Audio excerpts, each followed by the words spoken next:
வணக்கம் நேயர்களே. ஒரு நாள் 2 இரவுல பல கோடிகள் செலவு பண்ணி புதிய தலைமுறைகள் உருவாக்கின கற்கால கற்கோயில்களை பார்க்கலாம். ஹைதராபாத்தை நோக்கி பயணம் செய்யணும் வாங்க. சென்னை சென்ட்ரல்லேருந்து 4:45க்கு புறப்படுற ஹைதராபாத் எக்ஸ்பிரஸை ஏறினோம்னா மார்னிங் 4:50க்கெல்லாம் செகந்திராபாத்தை ரீச் பண்ணிடலாம். அங்கேருந்து ஸ்ட்ரெயிட்டாக கிருஷ்ணா எக்ஸ்பிரஸ் 6 மணிக்கு வரும். அதையும் நீங்கள் புக் பண்ணி வச்சுக்கணும். அதை ஏறினீங்கன்னா 1 மணி நேரத்தில் உங்களை யாதாத்ரி என்ற ஏரியாவுக்கு கொண்டு போய் விட்டுடும். அங்கே இறங்கி வெளியே வந்தீங்கன்னா ஆட்டோ நிறைய இருக்கும். அந்த ஆட்டோவில் ஏறினீங்கன்னா கோவில் என்ட்ரன்ஸ் வரைக்கும் கொண்டு போவாங்க. வழியில் அழகான இயற்கை நதிகள், ரோடெல்லாம் ரொம்ப கட்டமைச்சிருப்பாங்க. ஒரு பெரிய நகரத்தையே உருவாக்கியிருக்காங்க பல கோடி செலவில். கண்டிப்பாக நம்ம பார்க்க வேண்டிய இடம் இது. யதகிரி கொட்டார் சொல்லுவாங்க. நம்ம போய் பார்க்கலாம் வாங்க. ஆட்டோ கரெக்டாக நம்மளை புதிய பேருந்து நிலையம்னு ஒரு இடம் இருக்குது, அங்கே எடுத்து வந்து நிறுத்தி விட்ருவாங்க. அங்கே நீங்கள் போனீங்கன்னா உங்களுக்கு தேவையான லாக்கர்ஸ் இருக்குது, பேக்ஸ் எல்லாம் வச்சுக்கலாம். உங்களுக்கு தேவைப்படுற ஆடைகளை மட்டும் எடுத்துகிட்டு போயிட்டு லேடிஸ் ஜென்ஸு தனித்தனியாக டாய்லெட் ஃபெசிலிட்டிஸ், பாத்ரூம் ஃபெசிலிட்டிஸ் எல்லாமே இருக்குது.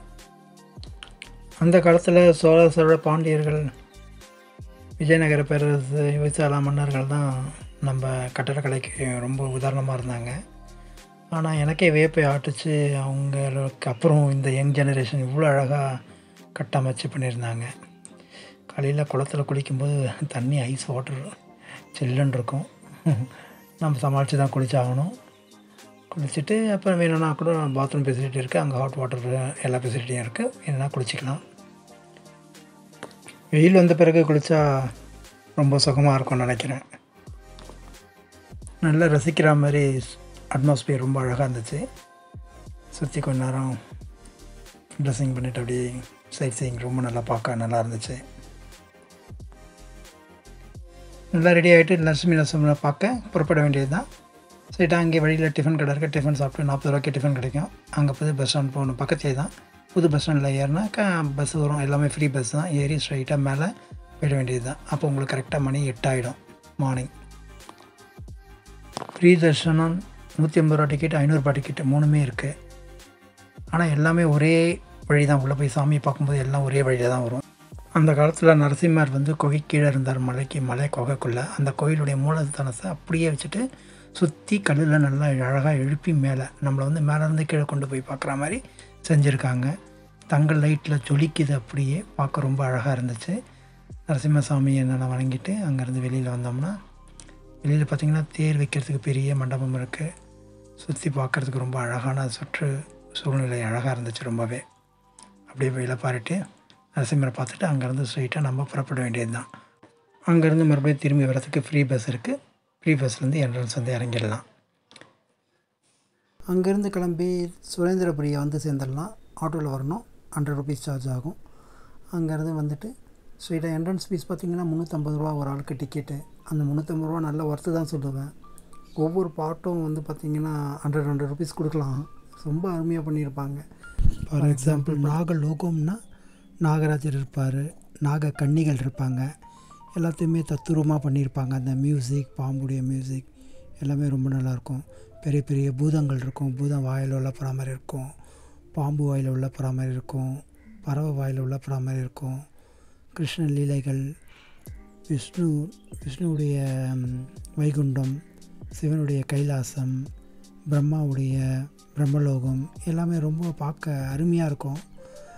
காளிகள், எல்லா விதமான காளியும் ஒரே இடத்துல இருப்பாங்க. இந்தியாவில் உள்ள முக்கியமான பெரும் பெரும் கோவில்கள் எல்லாமே அங்கே இருந்துச்சு. மொத்தமாக சொன்னால் அது ஒரு கலை பொக்கிஷன்னே நான் சொல்லுவேன். சான்ஸே இல்லை. நம்ம யமலோகத்துக்கு போகிறோம். பூலோகத்தில் நம்ம செய்கிற ஒவ்வொரு தப்பையும் அங்கே சிசிச்சிருப்பாங்க. அதுக்கேற்ற தண்டனையும் அங்கே போட்டிருப்பாங்க. அதெல்லாம் கொஞ்சம் பார்த்தா எந்த தப்பும் செய்யக்கூடாதுன்னு தான் தோணும்.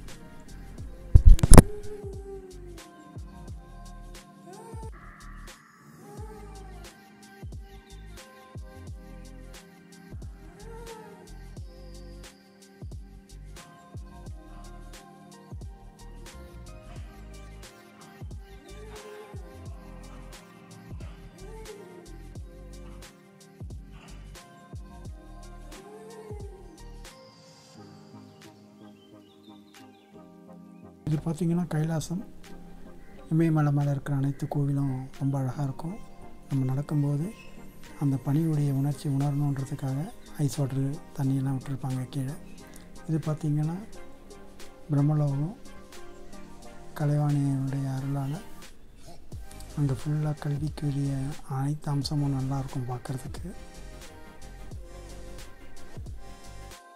இது பார்த்திங்கன்னா மகாபாரதத்தில் வர சக்கர யுகம். சுற்றிட்டே இருக்க வேண்டியது தான், எங்கே வழின்னு வெளியே தெரியாது. அந்த ஏரோவை ஃபாலோ பண்ணாமல் விட்டோம்னா சக்கர யுகம் தான். ரொம்ப ஃபன்னியாக இருக்கும். குழந்தைங்களாம் ரொம்ப சந்தோஷப்படுவாங்க இந்த மாதிரி இடத்துக்கெலாம் வந்திங்கன்னா.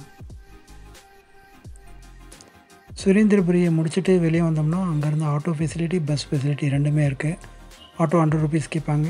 நான் ஆட்டோவில் வந்து இறங்கினேன்.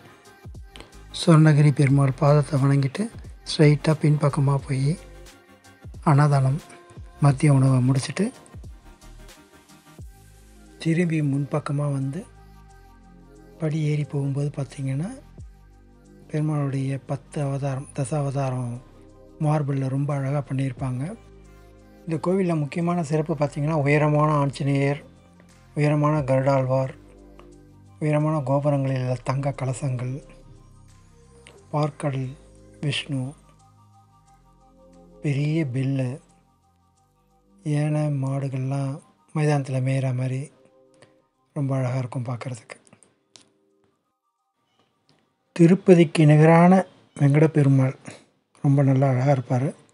பக்கத்துலேயே தாயார், இந்த பக்கம் ஆண்டாள் சன்னதிகள்லாம் தனியாக இருக்கும். துலாபார சன்னதி தனியாக இருக்கும். நிறைய பேர் துலாபாரம் செலுத்துவாங்க. பார்க்குறதுக்கு நல்லாயிருக்கும். பெரிய விளக்கு, அதுக்கீழே தான் அந்த சொர்ணகிரி வெங்கட பெருமாள் பார்க்கடலில் படுத்துட்டு இருப்பார். ரொம்ப நல்லாயிருக்கும். இந்த மாதிரி பெருமாளை நேபாளில் மட்டும்தான் பார்க்க முடியும். இது நம்ம ஹைதராபாத்தில் இப்போ பார்க்கலாம். பின்புறம் பார்த்திங்கனாக்கா ஸ்ரீனிவாச மண்டபம் இருக்கும். அங்கே திருமண காட்சிகள்லாம் நடக்கும். மணி இப்போ 4 ஆக போகுது. இப்போ நம்ம கிளம்புனா தான் 6 மணிக்குள்ளே செகந்திராபாத்தை ரீச் பண்ண முடியும். 2 hour ஆகும் ட்ராவல் இங்கேருந்து. ஸோ உடனே நம்ம பஸ்ஸை ஏறி ஸ்ட்ரெயிட்டாக செகந்திராபாத் வந்துட்டு 6:30 மணிக்கு இருக்கிற ட்ரெயினை நம்ம பிடிச்சோம்னா மறுநாள் காலையில் 7 மணிக்கு சென்னை வந்து ரீச் ஆகிடலாம். சப்ஸ்கிரைப் பண்ணிக்கோங்க. Suppose it is useful for you to travel. Bye, take care, bye bye.